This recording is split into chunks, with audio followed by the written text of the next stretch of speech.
हे डेस्टिनेशन एकदा ठरलं की रस्ते तो आपल्याला आपोआप देतात. ज्या गोष्टीला बायपास सर्जरी अँजिओप्लास्टी करून सुद्धा जितकं इम्प्रूव्ह मिळत नाही तितकी पंचकर्माने मिळतीये. हार्ट अटॅक हा दरवर्षी येणाऱ्या, आता जसा पाऊस चालू आहे, दरवर्षी येणाऱ्या पावसासारखी गोष्ट आहे. सो सिंपल साधी गोष्ट आहे की आयुष्य आपल्याला जे दिलेलं आहे ते इतकं सुंदर जगूया की आपल्याला उद्याची गरजच लागली नाही पाहिजे. 60,000 मैल लांबीच्या रक्तवाहिन्या एका व्यक्तीच्या शरीरात. पण काही लोक नेहमी व्यायाम करतात, चांगला डाएट घेतात, दिसताना खूप फिट दिसतात, तरी त्यांना हार्ट अटॅक का येतो? नाकाचं ऑपरेशन असो, कानाचं ऑपरेशन असो, पोटाचं ऑपरेशन असो, सगळे ऑपरेशन आयुर्वेदात ऑलरेडी रिटर्न आहेत. त्यात 14 ते 18 कोटी भारतीय ऑलरेडी डायबिटिक आहेत. हां, की आपली डेअरी किती पुढे आलेली असेल तरी आपण म्हणतो नाही नाही, हे तो खाते पिते घर का अखिल है. काहीतरी संकटाच्या बाबतीत आपण विचार करतोय तेव्हा आपल्याला गोडाचं क्रेविंग होतं. ॲलोपॅथीची औषधं खाल्ल्यानंतर किडनीची वाट लागणं, रक्तवाहिन्यांची वाट लागणं, डोळ्यांची वाट लागणं हे ठरलेलं आहे.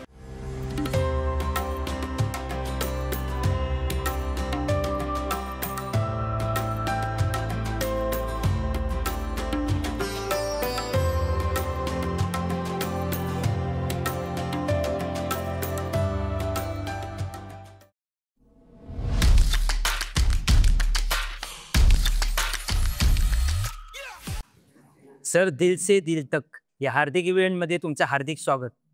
थँक्यू. सर, माधवबागची सुरुवात आपल्या वडिलांच्या प्रेरणेतून झाली, तर यामध्ये तुमची नेमकी सुरुवात कशी झाली? ओके. साधारण 99 साली मी MBBS पास आउट केलं. 2001 साली मी fellowship in preventive cardiac rehabilitation Apollo हॉस्पिटलमधनं पास केलं. सुरुवातीला मी सुद्धा ॲलोपॅथच होतो. मला सुद्धा सर्जरीमध्ये मी टॉपर होतो आणि मला हे सगळं ॲलोपॅथी भयंकर आवडायचं आणि जबरदस्त प्रेमात होतो मी ॲलोपॅथीच्या. आणि बाबांनी मला जे ॲलोपॅथीचं शिक्षण घ्यायला पाठवलेलं होतं, सो ते छान प्रकारे घेऊन मी जबरदस्त मस्त शिकून अशा लेवलला आलेलो होतो की आता मी सर्जरीची सीट घेणार आणि सर्जरीमध्ये मी प्रवीण होणार.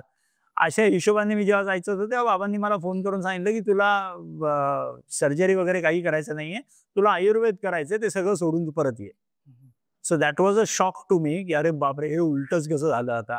पण ठीक आहे म्हटलं, बाबांनी आता मला MBBS ला पाठवलं तर ते पण बाबांनीच पाठवलेलं होतं. ते मला सांगतात तूच परत निघून ये. ऑब्व्हियसली मला परत निघून यायचं होतं. So no doubt about it. जेव्हा मी परत आलो, आयुर्वेदावर मला काहीही प्रेम नव्हतं सुरुवातीला. अच्छा. म्हणजे माझ्यासाठी काला अक्षर भैस बराबर सारखं आयुर्वेद होतं. मला त्यातलं काहीही कळत नव्हतं. पण जेव्हा जेव्हा मी मॉडर्न मेडिसिनच्या ज्ञानाने जेव्हा आयुर्वेदाला बघायचा प्रयत्न केला, तेव्हा मला एक गोष्ट समजायला लागली की आयुर्वेद आणि ॲलोपॅथी हे काही वेगळं नाहीये. आतमधून सगळं सेमच आहे. ओके. जसे पॉलिटिकल पार्टी सगळे आतमधून सेम असतात, तसे आयुर्वेद, ॲलोपॅथी, होमिओपॅथी, कुठलंही सायन्स घेतलं हे सगळं सेमच आहे. म्हणजे मला त्यावेळेला एवढं समजलं की ब्रह्मा, विष्णू, महेश हे तिघं जरी वेगवेगळे दिसत असले तरी तिघांचं काम एकच आहे, सृष्टीची रक्षा करणं. तसंच ॲलोपॅथी, आयुर्वेद आणि होमिओपॅथी हे आतून एकच आहे. तिघांचंही काम आहे मनुष्याचे स्वास्थ्याचं रक्षण करणं. सो कुठेही काही फरक नाहीये ॲलोपॅथी, आयुर्वेद, होमिओपॅथी. हे जेव्हा मला कळायला लागलं तेव्हा मला बघण्याचा दृष्टिकोन माझा चेंज झाला आणि त्या वेगळ्या गोष्टीला बघताना मी जेव्हा अभ्यास करायला लागलो तेव्हा मला कळलं की आयुर्वेदामध्ये जर आपण खरं छान त्याचा अभ्यास केला, आयुर्वेदामध्ये इतक्या सुंदर गोष्टी आणि इतक्या सोप्या प्रकारे ज्याचा काही ऍडव्हर्स इफेक्ट सुद्धा होणार नाहीये, असं जर समोर दिसतंय तर काय करायला नाही म्हणायचं आपण. So then I started learning it. हे करत असताना मग नंतर 2004 ला बाबांना हार्ट अटॅक आला होता.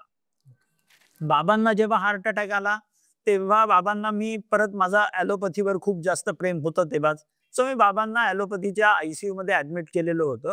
ते 17 दिवस मी बाबांबरोबर होतो आणि त्या 17 दिवस मी बाबांबरोबर त्यांचा मुलगा म्हणून पण, डॉक्टर, ज्युनियर डॉक्टर म्हणून पण, सिनियर डॉक्टर म्हणून पण, अटेंडंट म्हणून पण, जे काही मला सगळे रोल्स निभावता येत होते ते सगळे होतं. 17 दिवस मी हल्लो नव्हतो त्या हॉस्पिटलमधनं. पण त्या 17 दिवसात बाबांना 3 वेळा हार्ट अटॅक, एकदा स्ट्रोक म्हणजे पॅरालिसिस, किडनी फेलियर, हे सगळं घडत घडत घडत असताना ते फ्रस्ट्रेशन आतमध्ये बिल्ड होत होतं ओके. की हे सगळं होत चाललेलं. आणि 17व्या दिवशी जेव्हा मी बाबांना गमावलं, त्या 17 दिवसांचं आतलं फ्रस्ट्रेशन जे होतं, ते फ्रस्ट्रेशन कुठेतरी आपल्याला युजली बाहेर काढायचं असतं. तर युजली लोक हॉस्पिटलवरती फ्रस्ट्रेशन काढतात, डॉक्टरवरती फ्रस्ट्रेशन काढतात, वगैरे वगैरे. पण माझ्यासाठी ऑप्शन हाच होता की एक तर हॉस्पिटल डॉक्टरवरती काढूया फ्रस्ट्रेशन, किंवा त्या रोगावरती काढूया फ्रस्ट्रेशन ज्याने माझ्या वडिलांचा घात केला. त्या दिवशी जी शपथ घेऊन चाललो की जर मी माझ्या वडिलांना वाचवू नाही शकलो ना, आता मी बाकीच्यांच्या वडिलांना वाचवण्याची शपथ घेतो आणि त्यावेळेला दरवेळेस बाबांना सॉरी म्हणत राहील. अरे वा. सो या टार्गेटने पुढे चाललो. त्याची सुरुवात झाली ती म्हणजे माधव. खूप छान सर. आयुर्वेद आणि मॉडर्न सायन्स यांचा सुंदर मिलाप करून तुम्ही कार्डियाक रिहॅब ची नवीन दिशा शोधली. तर हे कसं शक्य झालं? जसं मी आता सांगितलं, हे काही जास्त डिफिकल्ट नव्हतं. माझं टार्गेट एकदम क्लिअर होतं की सर्वात पहिलं काय, तर हार्ट अटॅक येऊन द्यायचा नाहीये, हे पहिलं टार्गेट.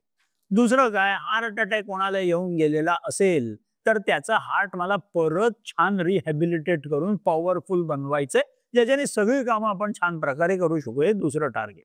आणि तिसरं टार्गेट, या दोन्हीला अचीव करताना सर्वात इम्पॉर्टंट काय आलं, तर या हार्ट अटॅकला निर्माण करणारे ब्लॉकेजेस आणि या ब्लॉकेजेसना निर्माण करणारं diabetes, blood pressure, obesity, thyroid, हे सगळे रोग, या रोगांना कसं काय करायचं, इंटेन्शन क्लिअर होतं. आता एकदा आपलं ठरलेलं असेल की डेस्टिनेशन म्हणजे मला डोंबिवलीला पोचायचं आहे, हे डेस्टिनेशन एकदा ठरलं की रस्ते तो आपल्याला आपोआप देत असतो. मग आपल्याला रस्ते शोधायची गरज लागत नाही. आपल्याला फक्त मनाने ठरवायचं असतं कुठपर्यंत मला पोचायचंय. हे जेव्हा ठरलं की मला बाबांना सॉरी म्हणण्यासाठी मला हे सगळं करावं लागणार आहे, मग त्याच्यासाठी जे काही करावं लागेल ते करायची तयारी ठेवली. आणि हळूहळू अभ्यास जो चालू केला तो ॲलोपॅथीचा होता, आयुर्वेदाचा होता. मी होमिओपॅथी कॉलेजमध्ये शिकवतो सुद्धा. सो या सगळ्याचा अभ्यास करताना मला एवढं समजून आलं की कुठलंही द्रव्य, आता जसं तुम्ही बरीचशी औषधं वगैरे तुम्ही घेत असाल, त्या औषधांच्या मागचं सायन्स जर तुम्ही कळलं ना, तर एखादं औषध जर मी त्याचा ऍक्टिव्ह प्रिन्सिपल फक्त काढला काम करणारा आणि 100 ऍक्टिव्ह प्रिन्सिपल एकत्र जोडले तर ती ॲलोपॅथीची गोळी होते. तेच ऍक्टिव्ह प्रिन्सिपल समजा मी इंडिव्हिज्युअल न काढता पूर्ण झाड मी समजा चूर्ण करून वापरलं, काढा म्हणून वापरला, तर ते आयुर्वेदिक औषध बनतं. आणि तेच ऍक्टिव्ह प्रिन्सिपल मी एक एक नाही आणि मी पूर्ण चूर्ण म्हणून पण नाही, तर समजा मी अल्कोहोल मध्ये ट्रिच्युरेट करून वापरलं तर ते होमिओपॅथी औषध बनतं. सो आतमध्ये जर बघितलं तर ऍक्टिव्ह प्रिन्सिपल तोच आहे.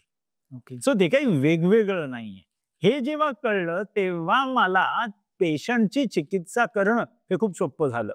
वर दुसरी गोष्ट काय होती की आवड सर्जरीची होती.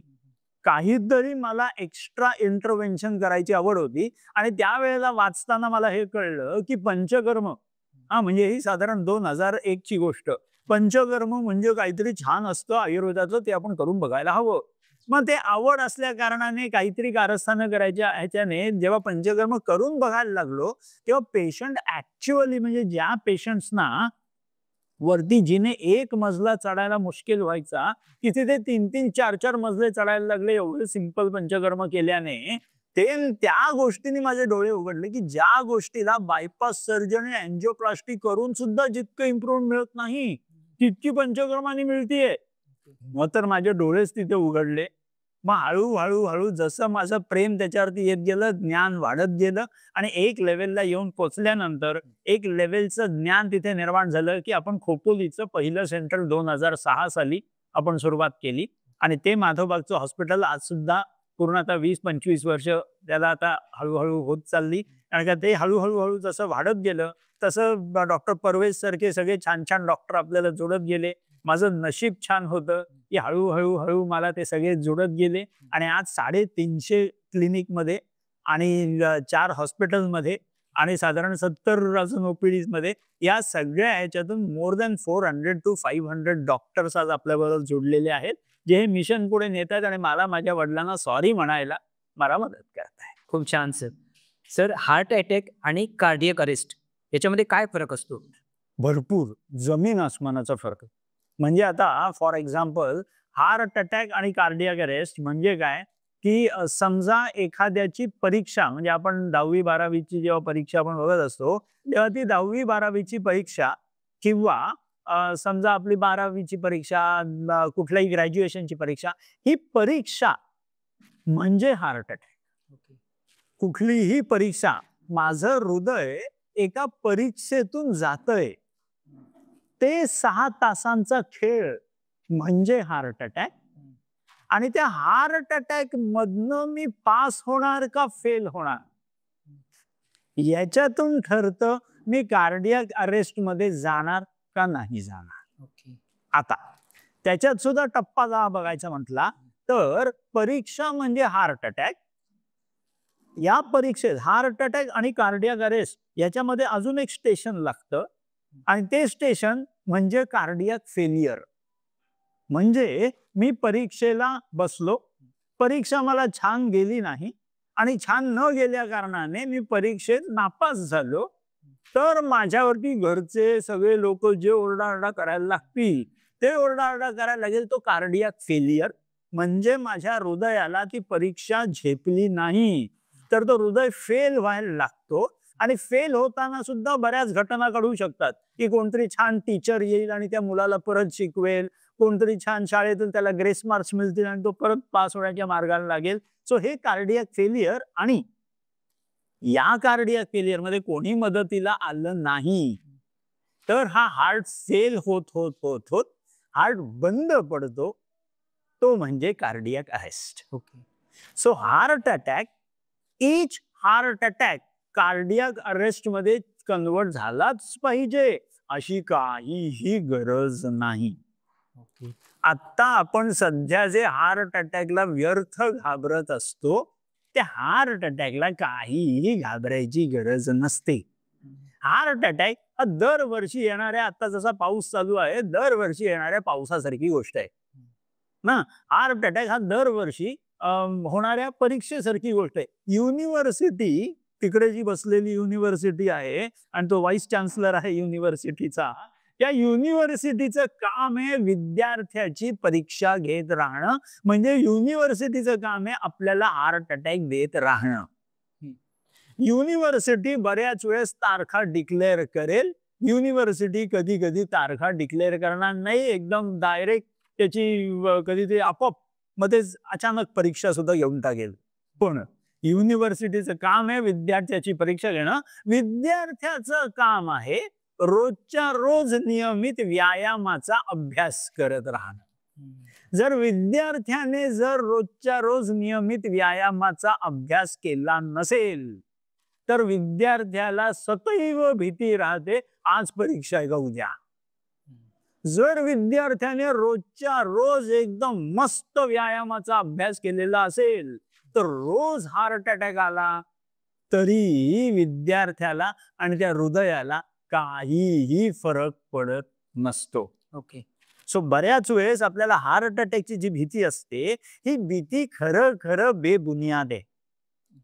जसं हार्ट अटॅक आपण कित्येक वेळा बघितलेलं असेल, की हार्ट अटॅक आल्यानंतर काही लोक की त्यांना एक क्षण सुद्धा मिळत नाही. आता जसे हे आपल्याला सगळे ऍक्टर्स वगैरे माहिती असतात, त्यांना कधी कधी एक क्षण सुद्धा मिळत नाही हॉस्पिटलमध्ये पोहोचायला सुद्धा. कित्येक लोक असे असतात हार्ट अटॅक नंतर सुद्धा मस्त खेळायला जातात, सगळं मॅरेथॉन धावतात, सगळं करतात. मग हार्ट अटॅक सेम, हृदय सेम, तरी फरक कसा काय? तर सिंपल साधी गोष्ट आहे.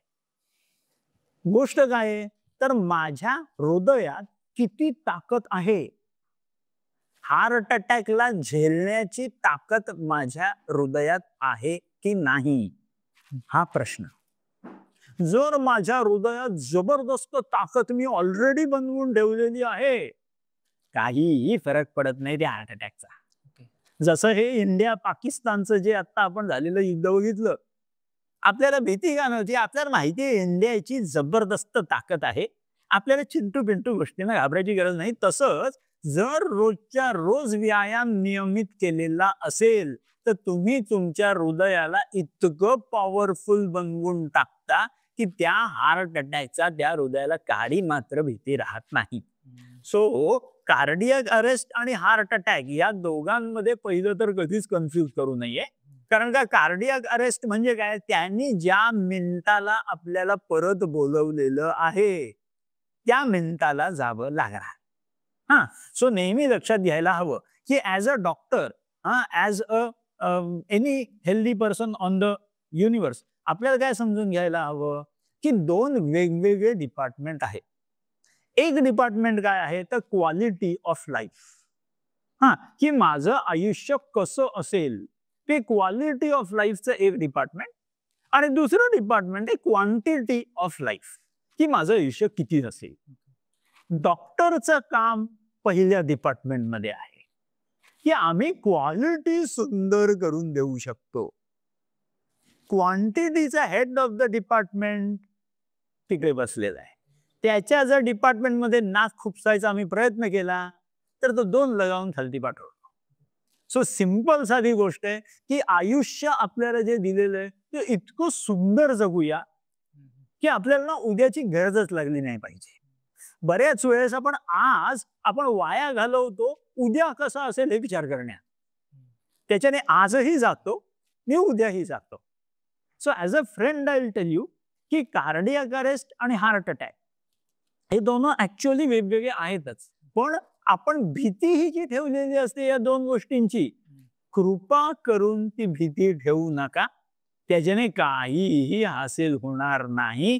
आता मागचे 25 वर्ष याच फील्डमध्ये काम करतोय. सिंपल साधी गोष्ट आहे, हार्ट अटॅक ही खूप क्षुल्लक गोष्ट आहे. त्याला घाबरत बसायची गरज नाही. तुम्ही जर छान व्यायाम केलेला असेल तर तुमच्या हृदयाला इतक्या सुंदर रक्तवाहिन्या निर्माण झालेल्या असतात की या रक्तवाहिनीतून जरी जाऊन रक्ताची गुठळी अडकली तरी तुमच्याकडे 200 नवीन रक्तवाहिन्या तयार झालेल्या असतात ज्याच्यातून तुमचा रक्तपुरवठा हृदयाला पोचायला लागतो. सो रक्तवाहिन्या धडाधड मॅन्युफॅक्चर करत राहू, आणि हे मॅन्युफॅक्चर होणार कशाने तर तुमच्या व्यायामातून होणार आहे. बऱ्याच वेळेस हा प्रश्न पडतो की रक्तवाहिन्या एवढ्या मॅन्युफॅक्चर होऊ शकतात का. तर साधारण तुम्हाला माहिती आहे का, एका व्यक्तीच्या शरीरात आपल्या इंडिव्हिज्युअल एका व्यक्तीच्या शरीरात किती रक्तवाहिन्या असतात. तर एका माणसाच्या शरीरात इतक्या रक्तवाहिन्या असतील की आपण सगळे रक्तवाहिन्या बाहेर काढल्या शरीरातून आणि एकमेकाला जोडायचा प्रयत्न केला तर एका व्यक्तीच्या शरीरात इतक्या रक्तवाहिन्या बाहेर पडतील की अख्ख्या पृथ्वीला 2 प्रदक्षिणा होतील. इतक्या लांबीच्या रक्तवाहिन्या एका व्यक्तीच्या शरीरात. डिस्टन्स मध्ये मोजायचं झालं तर दॅट इज अबाउट 60,000 माइल्स. 60,000 मैल लांबीच्या रक्तवाहिन्या एका व्यक्तीच्या शरीरात आहे. आणि त्याच्याही पलीकडची गोष्ट की या 60,000 मैल लांबीच्या रक्तवाहिन्यांमधनं रक्ताला एका एंड पासून दुसऱ्या शेवटच्या एंड पर्यंत जायला वेळ किती लागतो तर फक्त 20 सेकंद. म्हणजे स्पीड जर तुम्ही कॅल्क्युलेट केला या रक्ताचा तर 1,80,000 मैल पर मिनिट च्या स्पीडने धावणार तुमचं रक्त ते ब्लॉकेज टाकेज ब्लॉक करू शकतात का. आपण उगीच व्यर्थ घाबरतोय. आपला धर्म त्याने काय सांगितलेलं आहे, तुम्ही छान व्यायाम करा, रक्तवाहिन्या नवीन नवीन नवीन बनवत जा, की तुमचं हृदय सदैव छान ठणठणीत राहील. सो हार्ट अटॅक आणि कार्डियक अरेस्ट हे 2 वेगळे आहेतच, पण दोघांनाही घाबरायची गरज नाही. ओके. पण काही लोक नेहमी व्यायाम करतात, चांगला डाएट घेतात, दिसताना खूप फिट दिसतात, तरी त्यांना हार्ट अटॅक का येतो. जसं मी सांगितलं ना, हार्ट अटॅक हा आपला जन्मसिद्ध अधिकार आहे. हार्ट अटॅक पासून कोणीही वाचू शकेल मी सुद्धा नाही. नीट समजून घ्यायला हवं. मी जसं सांगितलं ना, आपल्याला जे हॉस्पिटलला जावं लागतं ना हार्ट अटॅकसाठी, ते 100 हार्ट अटॅक मधनं एखाद्याला जावं लागतं. म्हणजे काय की माझ्याच शरीरात मी जेव्हा आरडाओरडा करणारे, मी जेव्हा चिडचिड करणारे, मी उगाच मारामाऱ्या करणारे, उगाच आतल्यात स्ट्रेस घेणारे, मी उगाच कुदत बसणारे आतमध्ये, काही ना काहीतरी मी स्ट्रेस घेऊन आतमध्ये रडत बसणारे, ह्या सगळ्या गोष्टी मी केल्या तर माझ्या रक्तवाहिन्या आतमध्ये फाटणार, आणि जेव्हा जेव्हा रक्तवाहिन्या आतमध्ये फाटणार, हार्ट अटॅक मला येऊ शकतो. आता ज्या वेळेला हार्ट अटॅक येणार त्यावेळेला तुमच्या हृदयात ऑलरेडी तेवढी ताकद आहे का त्या हार्ट अटॅक विरुद्ध लढण्याची? जर ताकद असेल तर तो हार्ट हेड ऑफिसला सांगायचं सुद्धा तो बघणार नाही. मग हॉस्पिटल काय, आपण दुसऱ्याला सुद्धा सांगत नाही मला आतमध्ये काहीतरी घडून गेलंय. पण जर मी खूपच काहीतरी चिडचिड करतोय, ओरडाआरडा कर सगळ्या गोष्टी करतोय, या सगळ्या गोष्टी केल्या कारणाने जर माझं हृदय त्या वेळेला त्या रक्तवाहिनी फाटली आणि त्याच्यात रक्ताची गुठळी निर्माण झाली, आणि ती रक्ताची गुठळी ज्या वेळेला निर्माण झालेली असताना माझ्या हृदयाच्या मांसपेशींमध्ये तेवढी ताकद नसली, तर माझं हृदय किंचाळायला लागतं, मुझे बचाओ, मुझे बचाओ, मुझे बचाओ. आणि cry of a dying heart muscle is called as angina, म्हणजे छातीतलं दुखणं. सो प्रश्न एकदम सिंपल, की छान व्यायाम करणाऱ्या माणसाला सुद्धा हार्ट अटॅक येऊ शकतो का? 100% येऊ शकतो. हा प्रश्न कसा झाला, की आपण आपल्या 10वी 12वी किंवा काय ते आपण BSc BCom वगैरे सगळं केलेलं असेल तेव्हा परीक्षेचा अभ्यास तर केलेला होता ना. मग अभ्यास केलेला असताना आपण युनिव्हर्सिटीला जाऊन विचारलं का, की मी तर अभ्यास केला, तू माझी परीक्षा का घेतो? युनिव्हर्सिटीचं काम आहे परीक्षा घेणं, त्याचं काम ते करणार. विद्यार्थ्याचं काम आहे अभ्यास करणं व्यायामाचा. सो आपण तो करायचा आहे. आता व्यायाम केल्या कारणाने, हृदय खणखणीत मजबूत केल्या कारणाने त्यांनी घेतलेल्या परीक्षा तुम्ही मस्त पास होऊन पुढे निघा. ओके. पण व्यायाम केलेला नसेल तर त्या हृदयाला त्या परीक्षेतून पास होणं थोडस कठीण. सो अभ्यास हे करणं हा आपला इंडिव्हिज्युअल धर्म आहे, तो आपल्याला करायचाच आहे. तो कधी त्या अभ्यासाची परीक्षा घेईल हे त्याच्यावरती सोडून देऊया. सो हे डोक्यात ठेवणं, की मी छान व्यायाम केलेला आहे तरी मला हार्ट अटॅक नाही यायला हवा. नो. व्यायाम यासाठी करताय की जेव्हा कधी युद्ध होईल तेव्हा तुमच्याकडे तुमची मिलिटरी असायला पाहिजे, ह्याच्यासाठीच तर मिलिटरी पोस्ट आहे. सो व्यायाम केल्या कारणाने मला हार्ट अटॅक नाही यायला पाहिजे, हे चूक. हार्ट अटॅक हा आपला जन्मसिद्ध अधिकार आहे, त्याला घाबरत बसायची गरज नाही. जर तुम्ही छान व्यायाम केलेला असेल तर तो हार्ट अटॅक तुम्हाला काहीही करू शकत नाही. क्लिअर? येस. सर, असं म्हटलं जातं की आयुर्वेदामध्ये रिसर्च कमी आहे. ओके. तुम्ही 150 पेक्षा जास्त रिसर्च प्रकाशित केले, तर ही रिसर्च प्रक्रिया कशी होती?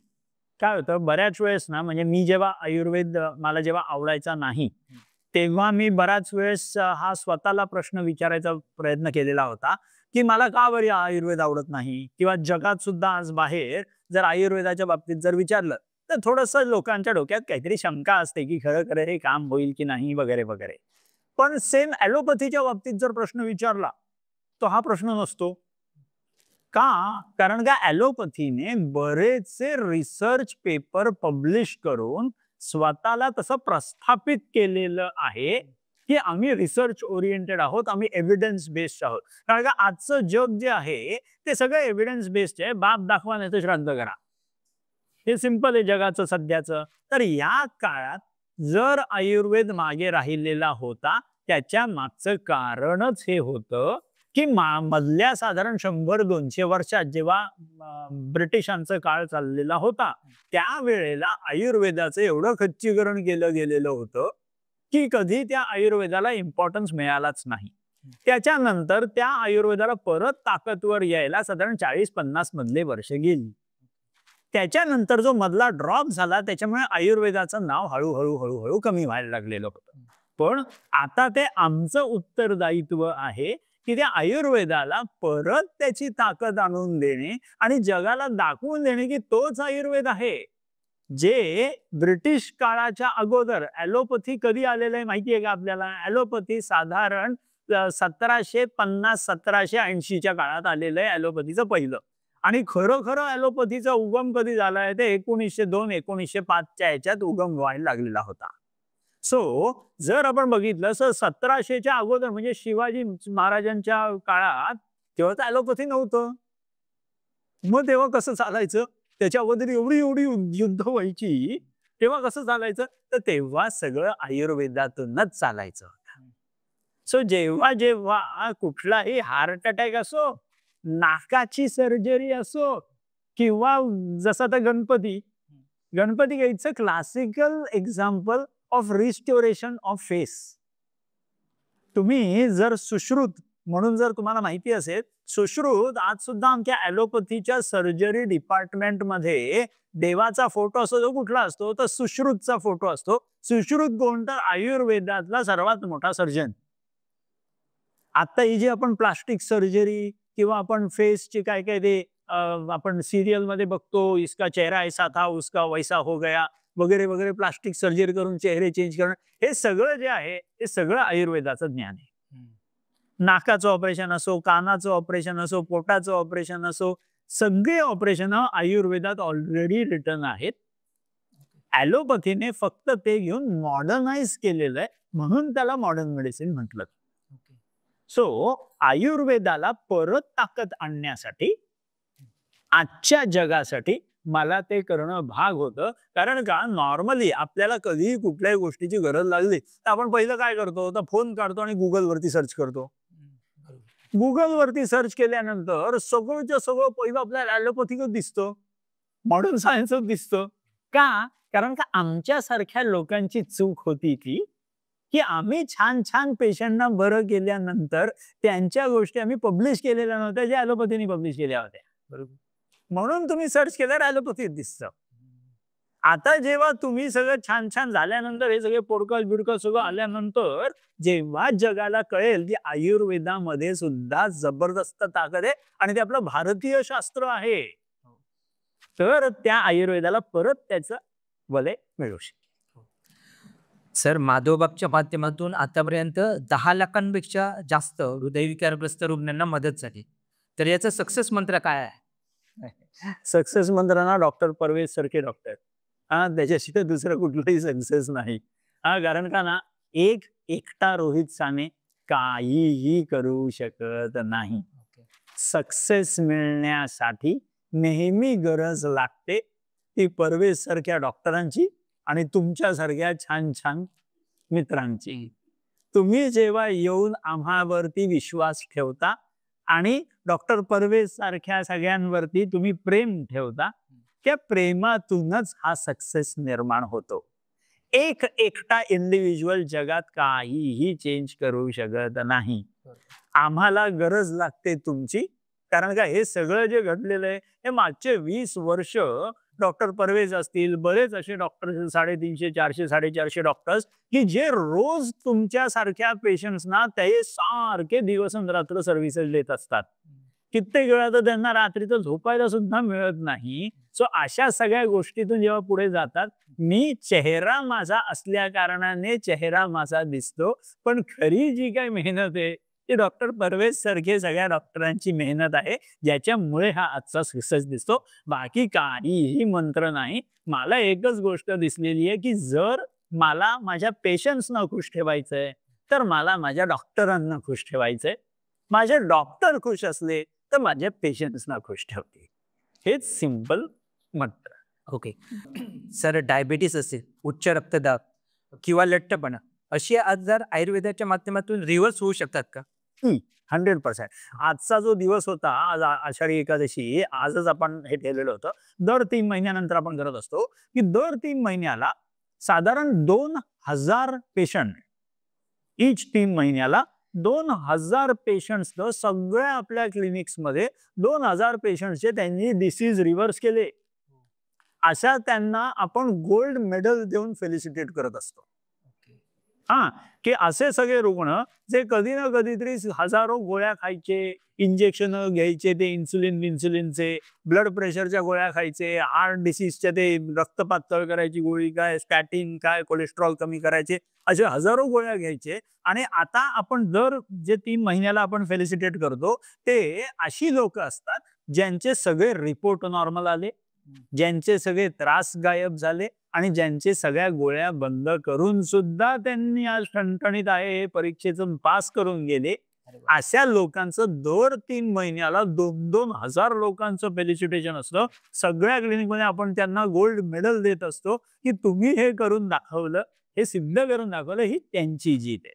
सो हे सगळे रोग 100% रिव्हर्स होऊ शकतात. याला काहीही वाद नाही. व्हायचं काय की मी जेव्हा MBBS करत होतो, आम्हाला शिकवलं जायचं की एकदा असा पेशंट तुम्हाला भेटला की त्यांना शिकवा की हे औषध जन्मभर खायला घालायचं आणि त्यांना सांगायचं की हा रोग जन्मभर चालणार, जन्मभर दवाईया खाओ. आम्ही तुम्हाला येऊन शिकवायचो, तुम्ही दुसऱ्याने येऊन शिकवायचं, ते अजून कोणाला तरी शिकवायचे. असं करत करत आज जगात हेच प्रचलित आहे की हे रोग कधीच गायब होत नाही. पण हे ऍब्सोल्यूट चुकीचं आहे. जर तुम्ही लोकांनी आमची मदत केली तर हा रोग चुटकीत गायब होऊ शकतो. 2-3 महिन्यांची फक्त मदत लागते. 2-3 महिन्यात जर तुम्ही एवढ्या वर्षांचा रोग जर गायब करू शकता तो क्या बुरा है. हा, मला कळतं की जसं मगाशी डॉक्टर परवेजनी सांगितलं डायट किट फॉलो करायला लागला, मग ते टॉर्चर झालं का वगैरे वगैरे. पण तो टॉर्चर आहे, कुठून झाला, करायचंय किती काळ, मॅक्सिमम 2 ते 3 महिने. 2 ते 3 महिन्याची जर स्वतःवरती छान शिस्त घालून घेतली, अख्खा जन्म पुढे मिळतो पूर्ण ऐश करण्यासाठी. बऱ्याच वेळेस त्या 2-3 महिन्यांच्या भीतीपोटी आपण अख्खा जन्म वाया घालवतो. हे सगळे रोग गायब होऊ शकतात. तुम्ही सुद्धा हे समजून घ्यायला पाहिजे आणि तुमच्या मित्रांना सुद्धा तुम्ही हे सांगितलं पाहिजे की या रोगांना घाबरत बसू नका. 2-3 महिन्यात तुम्ही अख्खा रोग परत रिव्हर्स करू शकता आणि पूर्वरत परत नॉर्मलकडे येऊ शकता. त्याच्यात काहीही मोठी गोष्ट नाही. आणि त्याच्यासाठी काय खास मोठं करायचंय का, काही नाही.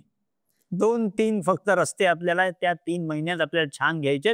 एक छान व्यायाम जसं आपण मगाशी म्हणतोय, दुसरं असेल छान डायट की त्याचे प्रिन्सिपल्स जे असतात ते खूप क्लिअर असतात, त्या प्रिन्सिपल्सने फॉलो केलेलं डायट. आणि तिसरं काय तर छान पंचकर्म. ते पंचकर्म कशासाठी, तर आपल्या शरीरात जो काही या रोगांनी एवढ्या वर्षात जो बिघाड करून ठेवलेला आहे तो बिघाड परत रिपेअर करून परत पूर्वरत नॉर्मलकडे आणायचा आहे. सो बिघाड रिपेअर करायला पंचकर्म, रोजच्या चुका निर्माण न व्हायला आजची स्थिती सांभाळायला आजचा डायट आणि उद्या सुंदर जावा म्हणून व्यायाम.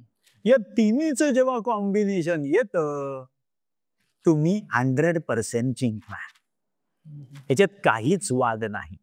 हा, पण जर तुम्ही आमची मदत करायची ठरवली नाही तर आम्ही एकटे कुठल्याही कामाचे नाही. कारण का तुमच्या मदतीशिवाय आम्ही काहीही करू शकत नाही. सो कृपा करा. आज भारतात टोटल साधारण जर आपण 120 कोटीची जनता म्हणून पकडून चाललो तर 14 ते 18 कोटी भारतीय ऑलरेडी डायबिटिक आहेत. आणि अजून 14 ते 18 कोटी लोक प्री डायबिटीज मध्ये आहेत, म्हणजे ज्यांना अजून पुढच्या येणाऱ्या 2-5 वर्षात डायबिटीज होणार आहे. म्हणजे 36 कोटी लोक ऑलरेडी डायबिटीजच्या वेळाख्यात कुठेतरी अडकलेले आहेत. प्लस अजून 21% पीपल आर हायपरटेन्सिव्ह आणि 30% इंडिव्हिज्युअल्स 30% भारतीय ऑलरेडी ओबेज आहे. आपण स्वतःला ओबेज म्हणत नाही ती बात वेगळी आहे. हा, की आपली डेअरी किती पुढे आलेली असेल तरी आपण म्हणतो नाही नाही तो खाते पिते घर का अखिल है. हा, पण हे शेवटी समजून घ्यायला हवं की आपण ज्या दिवशी ऍक्सेप्ट करू की मला हा माझ्यात प्रॉब्लेम आहे.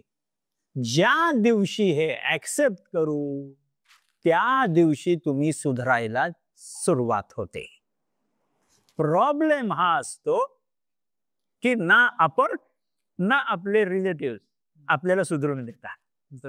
जसं ज्या ज्या लोकांनी डायट किट केलेलं असेल त्या लोकांना मुश्किल झालेलीच असेल.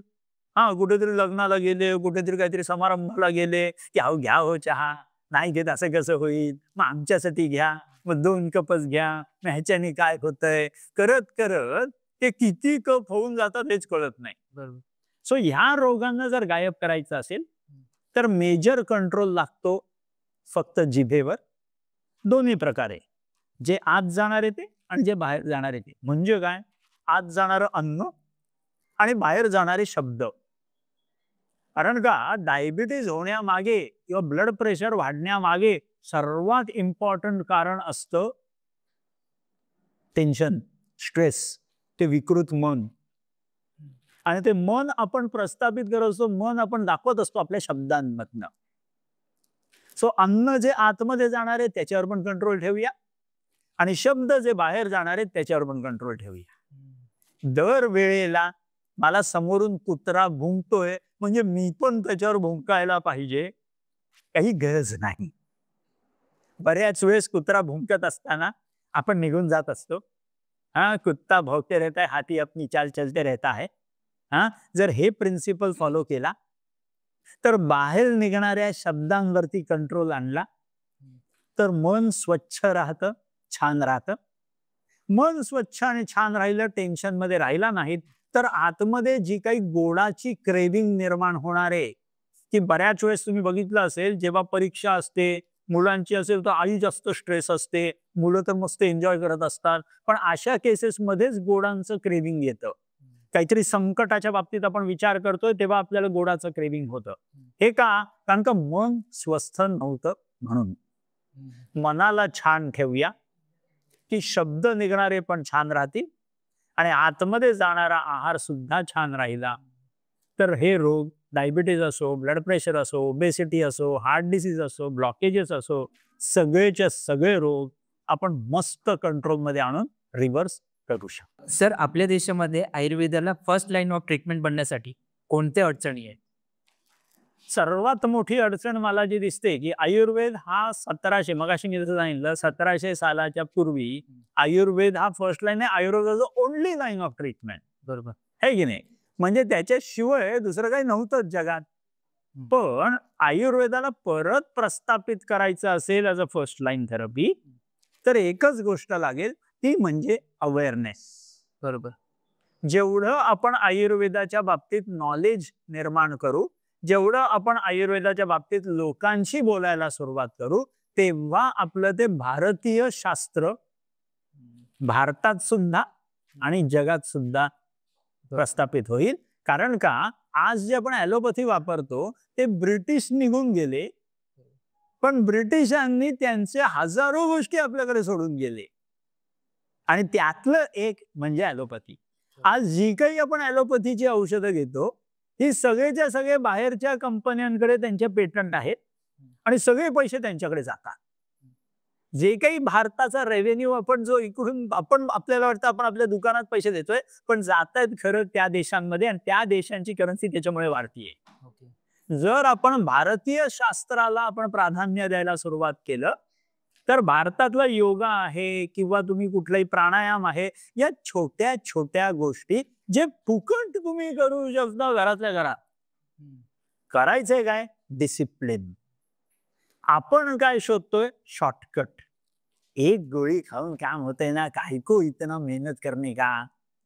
हे जे डोक्यात ठेवतोय नीट समजून घ्यायला हवं की ब्रिटिश ईस्ट इंडिया कंपनी सुद्धा अशीच घुसली होती आतमध्ये.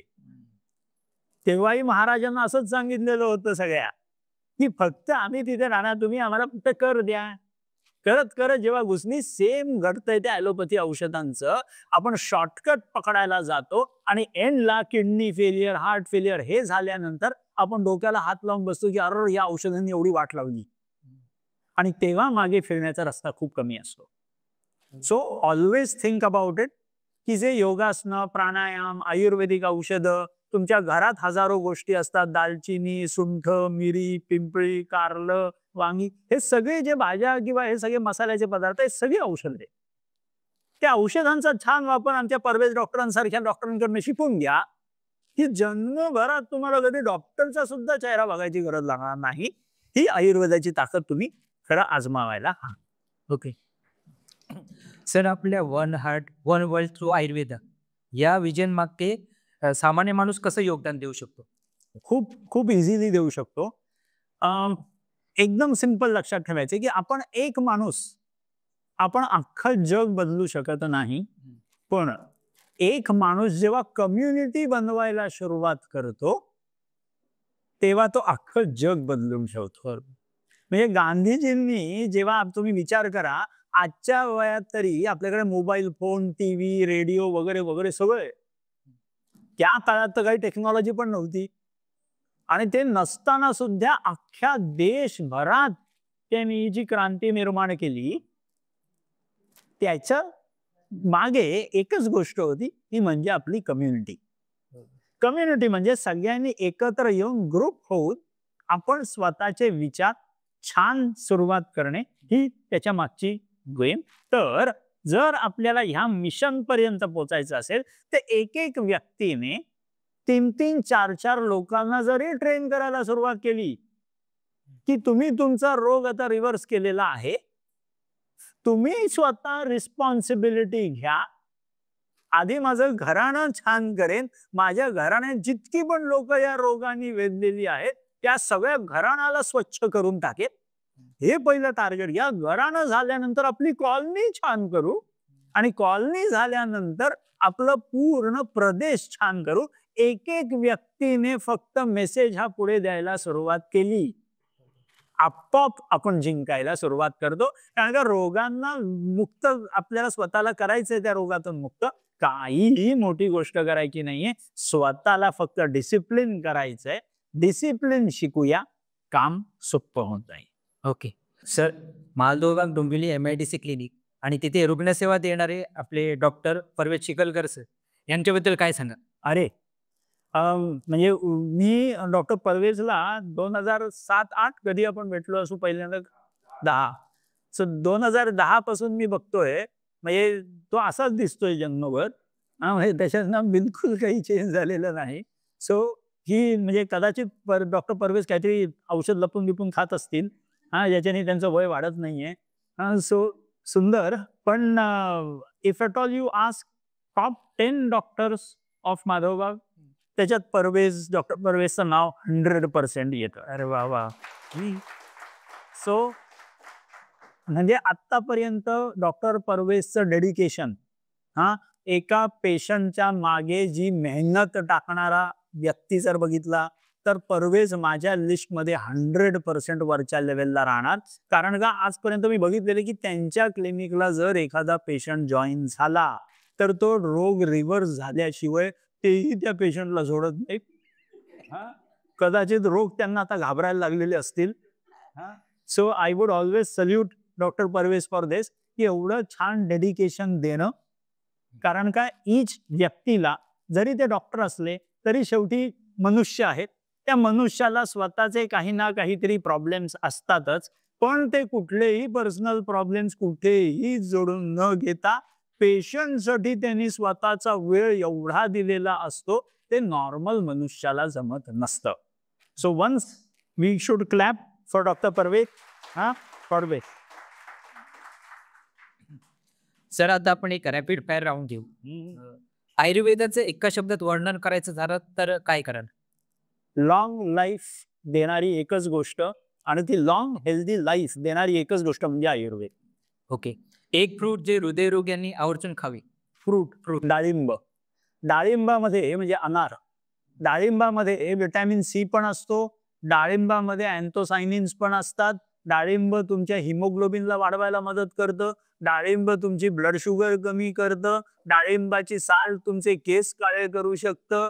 डाळिंबाची साल तुमच्या हृदयाचं पंपिंग वाढवू शकतं. डाळिंबाच्या बिया खाल्ल्या तर तुमचं रक्त स्वच्छ होऊ शकतं. डाळिंब इज अ जादू. डाळिंब जर तुम्ही खात असाल तर तुम्हाला कदाचित माधवबागची गरज लागणार नाही. माधवबागसाठी सर तुमचं पुढचं मोठं स्वप्न काय आहे? माधवबागसाठीचं स्वप्न हेच आहे की जोपर्यंत मी पूर्ण भारताला हृदयरोग मुक्त बनवत नाही तोपर्यंत मी सुद्धा पृथ्वी सोडून जाणार नाही.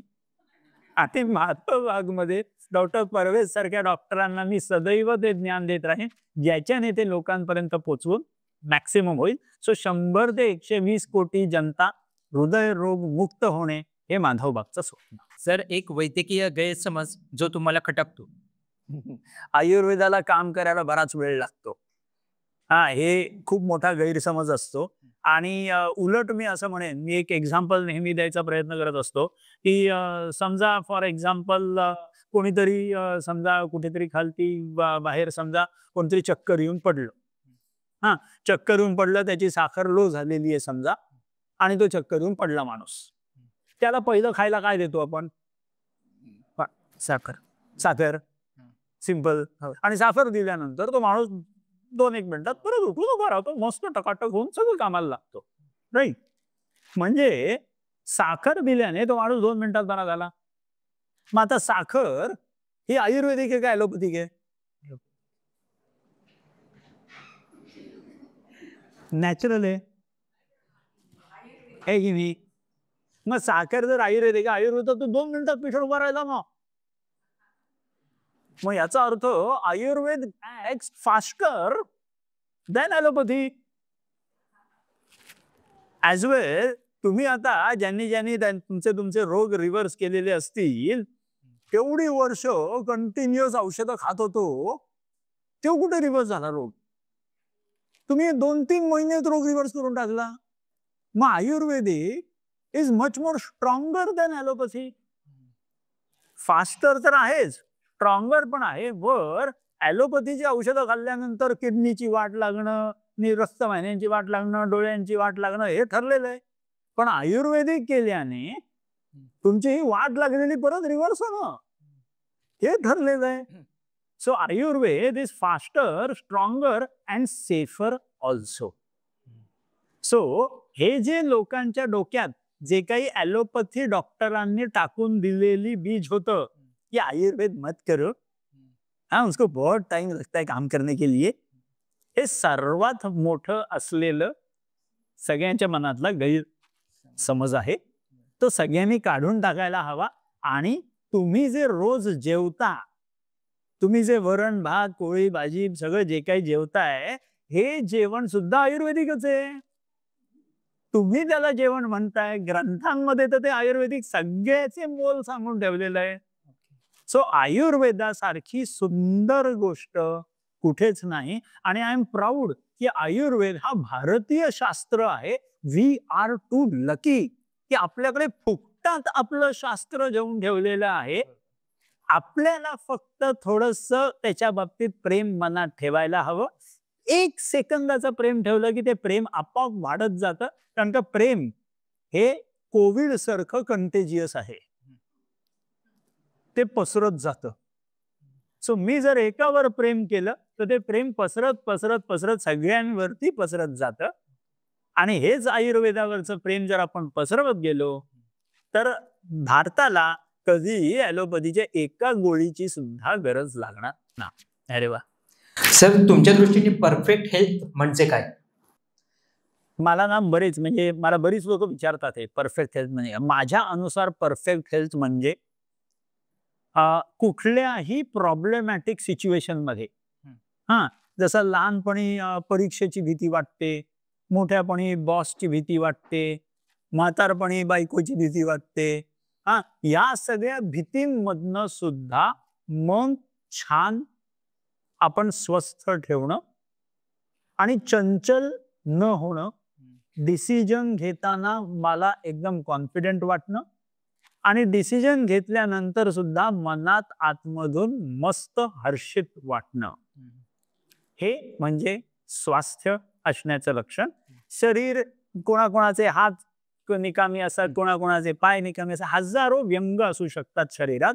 पण माझ्या अनुसार एखादा माणूस स्वस्थ म्हणजे काय की तो आजचा क्षण, आत्ताचा क्षण खूप छान प्रकारे एन्जॉय करू शकतोय. त्याच्याकडे काही असो तर त्याच्याकडे काही नसो, जर तो आत्ताचा क्षण मस्त एन्जॉय करू शकतोय तर तो फॅन्टॅस्टिक हेल्थ मध्ये आहे. मग त्याला कुठलाही रोग असो का नसो. कारण का, जर आयुर्वेदातल्या 5000 वर्षां अगोदरच्या शास्त्रात जर बघितलं तर त्यांनी असं लिहिलेलं आहे, चिंत्यानाम अतिचिंतनात इति रसवाहिनी दुष्यंती. म्हणजे हृदय रोग होण्याचं कारण एकच आहे, याला छान ठेवूया, त्याच्याने आज सुद्धा छान राहील, फ्युचर सुद्धा छान राहील. सो स्वस्थ असण्याचं एकच फक्त हे आहे, सिम्पटम किंवा त्याची साईन, मन छान असणं आणि मन एन्जॉयमेंट मध्ये राहणं. सर, चांगल्या आरोग्यासाठी अशी एक सवय जी प्रत्येकाने लावून घेतली पाहिजे. 2-3 सवयी. सर्वात पहिलं म्हणजे मगाचपासून सुरुवातीपासून मी जे म्हणतोय, रोज सकाळी नाश्त्या अगोदर अर्धा तास मिनिमम व्यायाम. जर ही एक सवय आपण सगळ्यांनी स्वतःला लावून घेतली तर भारतात कोणालाही हृदयरोगाची भीती ठेवायची गरज नाही. ही पहिली सवय. दुसरी सवय म्हणजे आपल्या जेवणावरचा कंट्रोल. बऱ्याच वेळेस आपलं पोट भरलेलं असतं तरी जेवण काहीतरी सुंदर दिसतोय म्हणून 2 अजून हात मारून घेतो. बऱ्याच वेळेस आपल्याला समोरच्याने आपल्याला मुद्दाम त्यांनी जबरदस्ती केलेली आहे, अहो खाओ खाओ खाओ, तिथे नाही म्हणता न येणं आणि त्याच्यामुळे खायवं लागणं, ही सर्वात मोठी चूक. त्याचबरोबर जेव्हा कधी जेवण राहिलेलं आहे, आता रात्री मला टाकून द्यावं लागेल, मग कोण खाणार, मग मीच खाऊन घेते, हे अशा गोष्टी करून चुकीचा आहार परत आपल्या पोटात टाकणं, ही आहारातली परत तिसरी मोठी चूक. सो आहारातली चूक ही जर आपण टाळली तर ही छान सवय असू शकते दुसरी. सो पहिली, छान व्यायाम रोज सकाळी नाश्त्या अगोदर अर्धा तास मिनिमम, ही पहिली सवय. दुसरी सवय, जर मला भूक लागलेली नाही तर मी जेवणार नाही आणि मला जितकी भूक लागलेली आहे तितकंच मी जेवणार. बाजूचा माणूस खूप जेवतोय आणि मला जेवायला का होत नाही, मग मी जबरदस्ती जेवणार, हे चूक. ह्याच्याने रोग निर्माण करा. सो ही दुसरी सवय आपल्याला छान. आणि तिसरी शेवटची सर्वात सुंदर सवय म्हणजे की आपण कधीही कोणाशी कधीही कॉम्पिटिशन करण्याच्या नादाला जाऊ नये. सगळ्यांचं आयुष्य, सगळ्यांची किस्मत वेगळी वेगळी त्यांनी छान लिहिलेली आहे. जे त्याने दिलेलं आहे ते सुंदर दिलेलं आहे, हेच समजून त्याला एन्जॉय करायला घ्या. ही जर सवय आपल्या मनाला लावली, बऱ्याच वेळेस आपल्या मुलांना कमी मार्क मिळाली की आपण म्हणतो, बघ त्याला किती मार्क मिळाली, तुला का नाही मिळाली. याच्याने आपण आपल्या मुलांवरती ऍज वेल एज स्वतःवरती आपण चुकीचे संस्कार करतोय आपल्या मनावरती. हे संस्कार चुकीचे करू नये. सो तिसरी सवय, मला जे त्यांनी दिलेलं आहे, जे मला मिळालेलं आहे ते अतिशय सुंदर आहे, याच्यापेक्षा सुंदर काय असूच शकत नाही, हे मान्य करून आपण स्वतःला दिलेलं त्यांनी गिफ्ट आपण जर घेऊन टाकलं तर मनही सुंदर राहील. सो हे 3 सवयी जर आपण स्वतःला लावून घेतल्या तर कधीही हृदयरोग काय, सर्दी सुद्धा होणार नाही. सर, असा एक व्यायाम प्रकार जो सर्वांनी आवर्जून करावा. 2-3 प्रकार. सर्वात पहिलं म्हणजे नॉर्मली जगात जे म्हटलं जातं एक व्यायामाचा प्रकार म्हणजे काय, तर सूर्यनमस्कार. सूर्यनमस्कार मध्ये जेव्हा 10 स्टेप्स करता तुम्ही, सगळ्या बॉडीची सगळी ऍक्शन होते, पूर्ण बॉडीची पूर्ण फ्लेक्झिबिलिटी तुम्हाला मिळते. सो एक व्यायाम मी म्हणेन सूर्यनमस्कार सर्वात सुंदर, तो कधी मिस करू नये. एक. दुसरं, जर आपण योगासनांच्याच बाबतीत बोलायचं म्हटलं तर असं म्हटलं जातं कधी कधी की वरती चित्रगुप्ताकडे, ज्याच्याकडे आपल्या जीवनाचा पूर्ण लेखाजोखा आहे, चित्रगुप्ताकडे असं म्हटलं जातं की तुमचे आयुष्य हे दिवसांमध्ये लिहिलेलं नाहीये, तर तुमचं आयुष्य वरती श्वासांमध्ये दिलेलं आहे. म्हणजे इनफॅक्ट समजा जर वरती चित्रगुप्ताने आपले समजा 60 कोटी श्वास, 60 crore श्वास समजा त्यांनी आपल्या बँकेत ठेवलेले आहेत आपल्या नावाने. आता it is up to us की ते श्वास मी किती पटापट संपून निघून जातो का ग्रॅज्युअली हळूहळू हळूहळू वापरत मी पृथ्वीवर राहून एन्जॉय करतो. म्हणजे काय की दर व्यक्ती आरामात बसलेला असताना मिनिटाला 16 श्वास घेत असतो. 16 श्वास जर मिनिटाला आपण घेतोय तर गणित लावून बघा की तुम्हाला 60 कोटी श्वास संपवायला तुम्हाला किती वेळ लागणार आहे. आता जर व्यायामाचा प्रश्न आला तर सर्वात सेकंड सुंदर व्यायाम कुठला तर प्राणायाम. प्राणायाम म्हणजे काय माझ्या प्राणावर म्हणजे माझ्या श्वासावर आयाम करणं म्हणजे कंट्रोल करणं. जर मी माझ्या श्वासांवरती कंट्रोल केलेलं असेल म्हणजे काय 16 श्वासांच्या ऐवजी जर मी दर मिनिटाला 12 श्वासात माझी जिंदगी छान निभावत असलो तर 4 श्वास दर मिनिटाचे मी जर वाचवले तर ते 60 कोटी श्वासांमधले दर मिनिटाचे 4 श्वास जर तुम्ही वाचवले तर 15-20 वर्ष असेच एक्स्ट्रा मिळू शकतात. सो दुसरा सर्वात ब्युटिफुल व्यायाम म्हणजे प्राणायाम जो आपण सगळ्यांनी करायला हवा. जेव्हा जेव्हा रिकामा वेळ मिळतो त्या वेळेला मे बी मांडी घालून जर आपण अशाच खुर्च्यांवरती समजा मांडी घालून किंवा समजा मांडी घालता येत नसेल तर नॉर्मल बसून मे बी उभं राहून कुठल्याही पोझिशन मध्ये मन शांत करून जर तो प्राणायाम करायला सुरुवात केलं तर तो सेकंड सुपर्ब व्यायाम होऊ शकतो जगातला. हा दुसरा. आणि तिसरे बरेचसे वेगवेगळे व्यायाम असू शकतात जसं swimming, cycling, running, jogging, football, cricket. तुम्हाला जे तुम्हाला करायला आवडतंय तो तुमचा व्यायाम असू शकतो. जशी माझी एक मावशी असायची तिला नेहमी भांडी घासायला आवडायची. कुठलेही काही असं मी उलट तिला तेच म्हणायचो की भांडी घासणं सुद्धा व्यायाम आहे, लादी पुसणं सुद्धा व्यायाम आहे.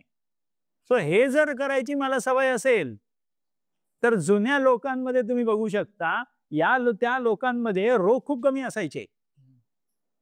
जेव्हा सगळ्या प्रकारचे सोयी सुविधा यायला लागले तेव्हा प्रॉब्लेम यायला लागले. सो जितकी फिजिकल ऍक्टिव्हिटी करत राहाल तितकं डॉक्टरची गरज कमी लागेल.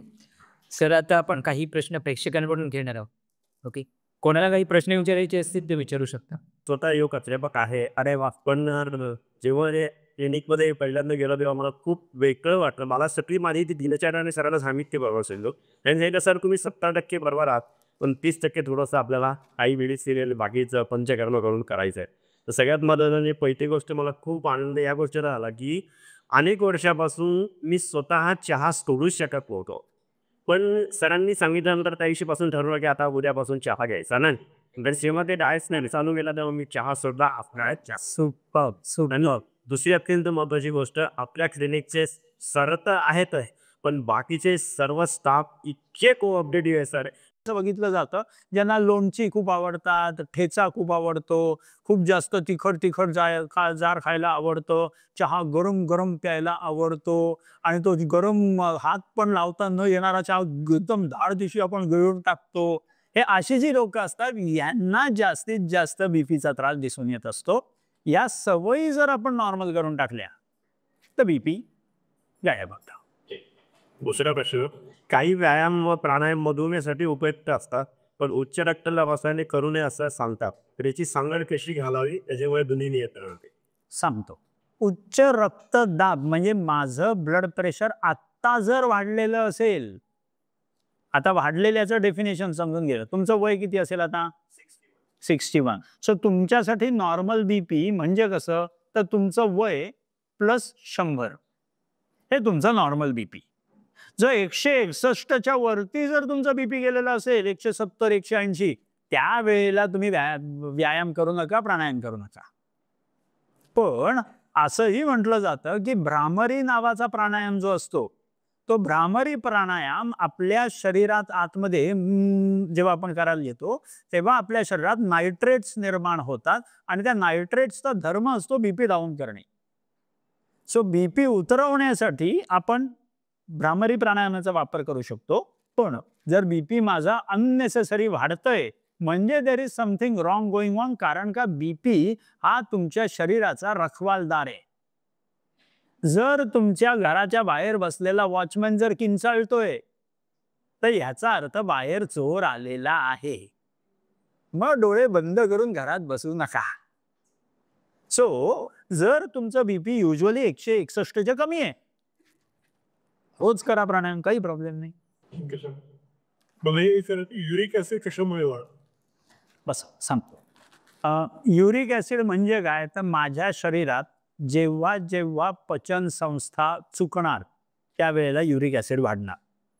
मी जेव्हा MBBS मध्ये होतो तेव्हा आम्हाला असं शिकवलं जायचं की प्रोटीन आहार जास्त खाल्ला तर युरिक ऍसिड वाढत असतं. हे कधीचं ज्ञान आहे, तर 1994 सालीचं. पण आता जे नवीन रिसर्चेस येतात त्या नवीन रिसर्चेसने एकदम क्लिअर एव्हिडन्सनी सांगून दिलेलं आहे की युरिक ऍसिड वाढायला सर्वात इम्पॉर्टंट कारण आहे जास्त कार्बोहायड्रेट इंटेक, म्हणजे गोड जास्त खाण्याची सवय असली तर युरिक ऍसिड वाढतो. आणि त्यात सुद्धा सर्वात जास्त युरिक ऍसिड वाढवणारा एजंट कोण, तर आपण खाणारी रोजची फळं. जर फळं माझ्या जेवणात जास्त असतील तर माझं युरिक ऍसिड वाढायला पुरेपूर कारण मिळतं. त्याचबरोबर दोन मेजर कारणं अजून. एक तर फळं जास्त खात असू तर युरिक ऍसिड वाढेल. दुसरं नॉन व्हेजिटेरियन फूड ज्याच्यातलं प्रोटीन आणि फळांचं कॉम्बिनेशन झालं, म्हणजे कधीतरी मी दिवसभरातून नॉनव्हेज खातोय, कधीतरी दिवसभरातून फळं खातोय, यांचं दिवसभरातून एकत्र माझ्या इंटेस्टाईनला मिळाली दोघं, युरिक ऍसिड वाढणार. हे दुसरं कारण. आणि शेवटचं तिसरं कारण म्हणजे अल्कोहोल, म्हणजे दारू कुठल्याही प्रकारची. या 3 गोष्टी असल्या तर युरिक ऍसिड वाढायला परफेक्ट आतमध्ये कॉम्बिनेशन मिळालेलं आहे. या 3 मुळे युरिक ऍसिड वाढते. तर नमस्कार, मी प्री मीडियामध्ये काम करतो. मोस्टली माझी लाईफ शिफ्ट असते, माझी दिनचर्या एक मोठी असते. तर शरीराची काळजी कशी घ्यायची? सिंपल आहे. मी जेव्हा तुम्हाला व्यायामाचं मी तुम्हाला सांगितलं ना, रोज सकाळी नाश्त्या अगोदर अर्धा तास मिनिमम व्यायाम करणं, हे जेव्हा मी तुम्हाला सांगितलं तेव्हा मी मुद्दाम ना त्याला वेळेचा कुठेही शब्द जोडलेला नाही. सो माझं म्हणण्याचा अर्थ एकदम सिंपल असतो. तुमची सकाळ जेव्हा होईल तेव्हा नाश्त्याच्या अगोदर व्यायाम करायचा आहे. काही काही लोकांची सकाळ 10 वाजता होते, काही काही लोकांची सकाळ दुपारी 2 वाजता होते, काही काहींची सकाळ संध्याकाळी 6ला होते. मला त्याच्याशी काही घेणं देणं नाही.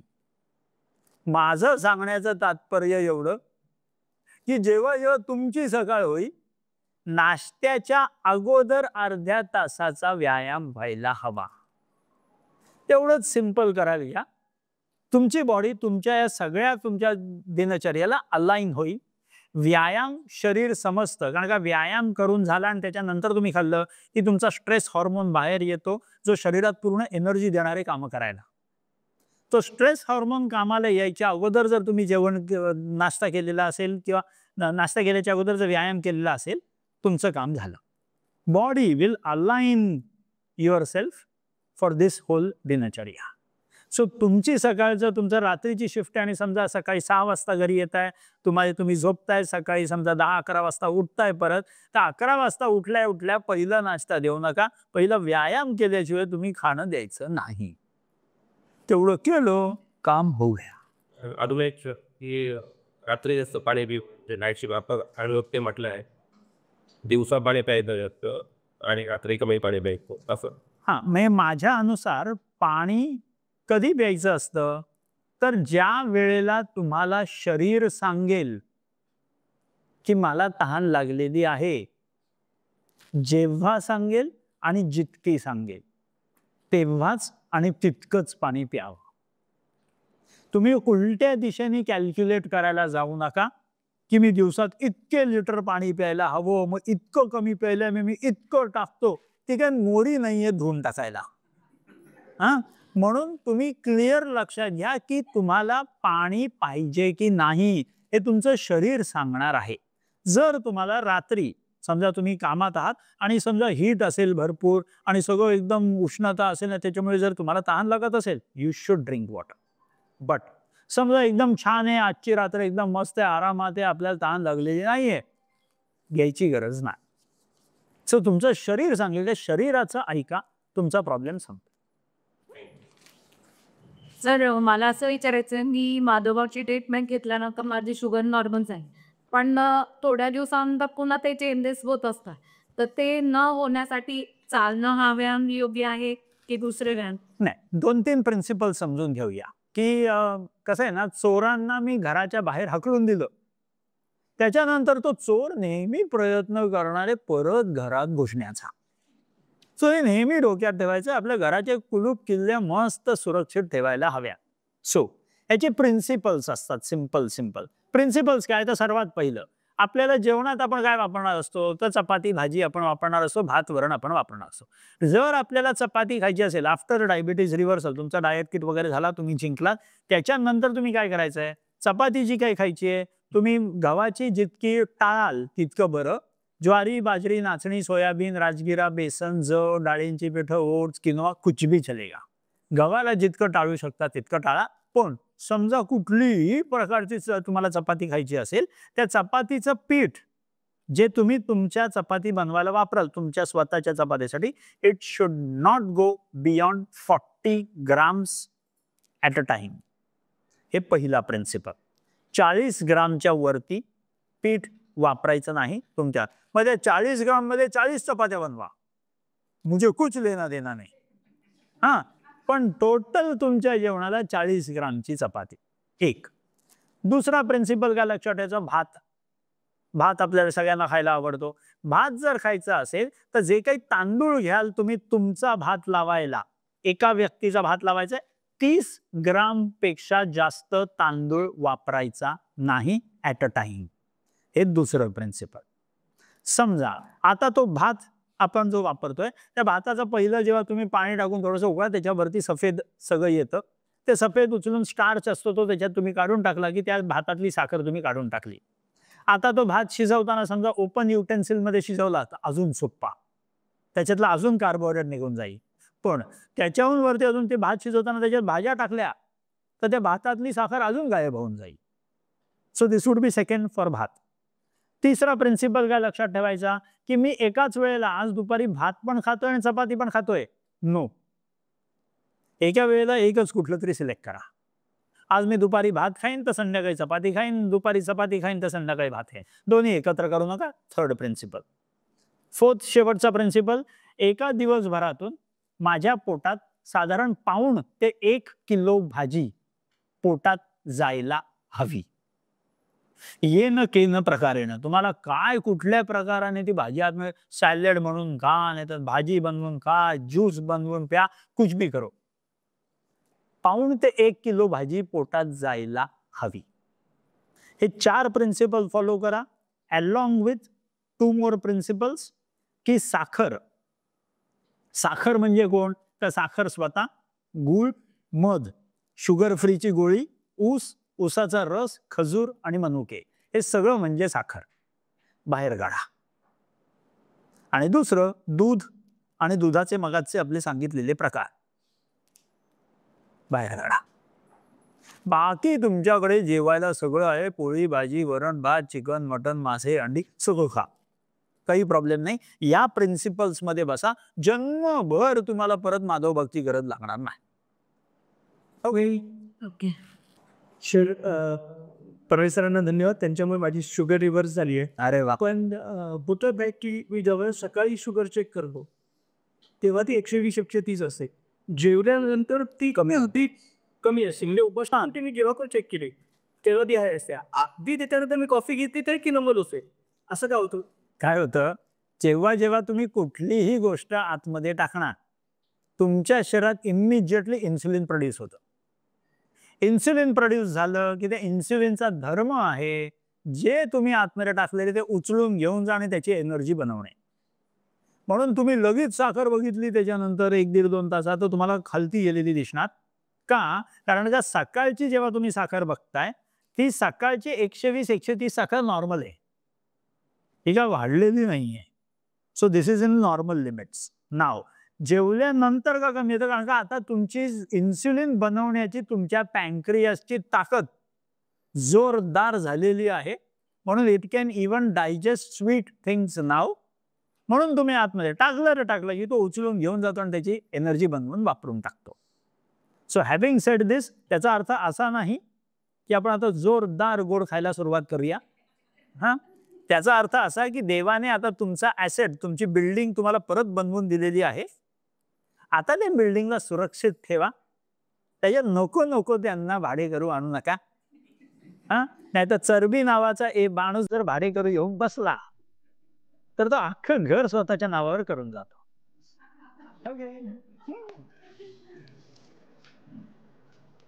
धन्यवाद सर, तुम्ही खूप महत्त्वाची माहिती शेअर केली.